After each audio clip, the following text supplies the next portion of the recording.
things are going pretty good. We're filling up. Things are getting pretty full.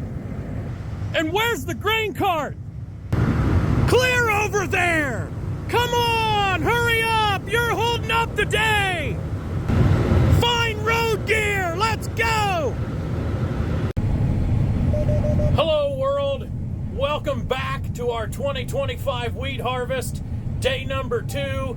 I've got both machines, or we have both machines out in the field running hard.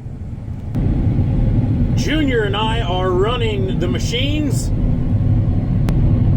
My dad and Hee-Haw are grain carting and hauling the wheat to town.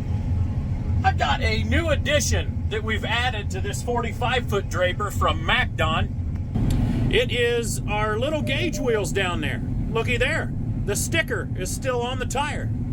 Some guys run the gauge wheels, some guys don't. We didn't last year. I felt that I could, so we put them on. I'm going to give you guys the remainder of the video to just listen to the combine run. I love that sound. Don't need a radio, don't need anything else. So here we go.